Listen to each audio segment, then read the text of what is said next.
Hello Gemini, Sun, Moon, Rising, and Venus signs. Kumusta kayo? Sana po ay nasa mabuti kayong kalagayan. Welcome back po sa Star Tarot. Kung bago kayo dito, welcome din kayo. Thank you sa inyong support. I truly appreciate it. God bless you all. Tingnan natin ang mga messages ni Gemini for the month. Pauna mensahe po ninyo ay unity. Napakaganda nito. This is partnership, no? This is meeting of two kindred spirits. This is a strong bond between two people na maaaring mangyari sa ngayon. Maaaring meron kayo dito makikilalang bago na tao sa buhay ninyo. Maybe you're welcoming a new person dito sa buhay ninyo. And that acquaintance ninyong stage could develop into a deep friendship that could develop into a romantic relationship. So good luck to that, Gemini. We have Dragonfly. Ayan. So have confidence during this time of great joy, renewal, and connection to spirit. Okay? Kasi maaring meron din dito pagbabago. There could be a massive transformation then happening sa buhay ninyo at maaring magsisimula yan dito sa unity energy. Maaring yung pagbabagong ito sa buhay ninyo is pagpasok ninyo sa bagong relationship, whatever kind of relationship that is, maaaring yan ang pagmumulan ng isang malaking pagbabago also in other areas of life. Kaya be confident, no? During this transition, during this change na ina-navigate niyo sa buhay ninyo. Wag kayong panghinaan ng loob. Be confident in lahat ng maaaring maganap, because it feels like to me that is divinely orchestrated. We have Chariot energy. This is you moving on. This is you moving forward with your life.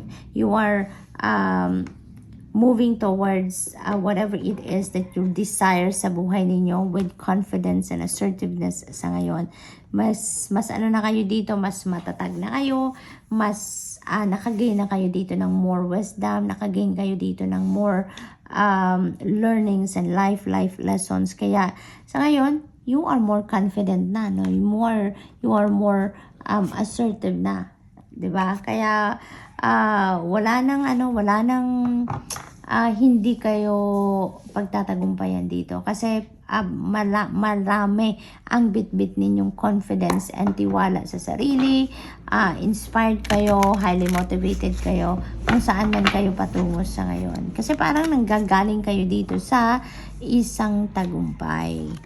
What else? We have Unakite, live in the now. Ayan. So, napaka-importanting reminder din ito para sa inyo kasi maaring ang iba sa inyo dito is so focused on on the past, no? Kung ano yung tapos na, maaring yun pa rin ang malaking nakaka-impluwensya sa inyo, or maybe you are focusing too much pa rin sa kung ano ang nakaraan na, or maybe you are also focusing too much on the future.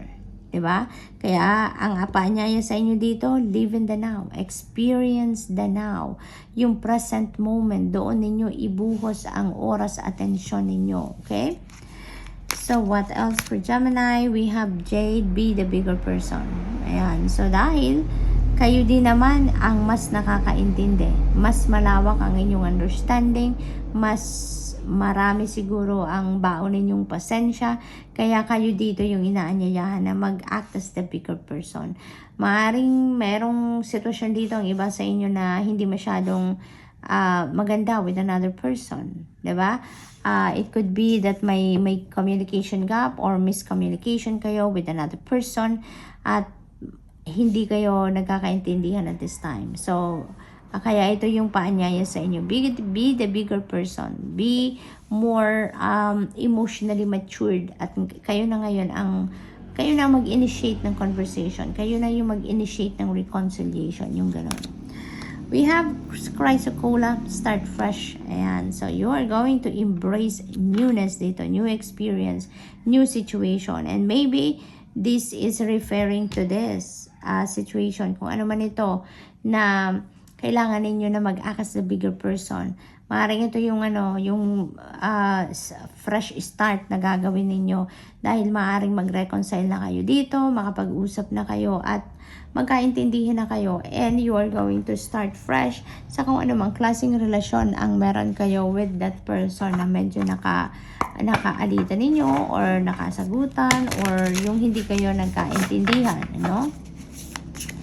This could also be, a new beginning in other areas. This could be you starting a new job, a new career, a new business venture, or maybe you're moving into a new house, diba? A new office, maaring ganon.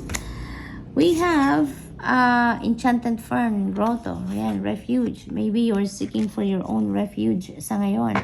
Maring sa lahat ng mga nangyari sa buhay ninyo, sa lahat ng mga kaguluhan, lahat ng kabisihan, maybe you are seeking for your own, inner sanctuary. Maring naghahanap kayo ngayon ng peace sa puso ninyo, katahimikan muna, parang gusto niyo muna ngayon na mag-renew yung sarili ninyo, gusto niyo ngayon na muni-muni, mag-reflect, mag-retreat. Maaaring yun ang gusto ninyong gawin sa ngayon. We have purification, definitely. Gusto ninyo na mag-recharge, gusto ninyo na mag-reset ng buhay ninyo at this time. So, good luck to that, Gemini. Kasi maaaring ito yung pull ng Divine Universe para sa inyo sa ngayon. So, before you start fresh, before you start or embark on a new beginning, yung parang renewed na muna kayo, nakapag-replenish na muna kayo ng lost energy ninyo, purify na muna kayo ng sarili ninyo, nakapag-declutter na muna kayo ng inyong energy field, okay? So, what else? We have success. Yay! Napakaganda naman. Kaya pala din, kayo may fresh start dito because manggagaling kayo sa tagumpay. Kaya pala, meron din kayong chariot energy na you are more highly motivated and inspired ngayon and assertive because marami na talaga kayong bit-bit na confidence sa sarili ninyo because nanggagaling kayo sa tagumpay. So whatever this success represents for you, this is going to open up new doors. Maraming pinto ang magbubukas dito para sa inyo.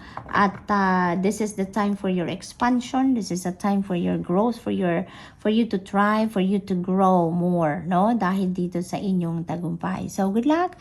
And that's all I have for you for the month. Thank you for watching. Love and light. Namaste.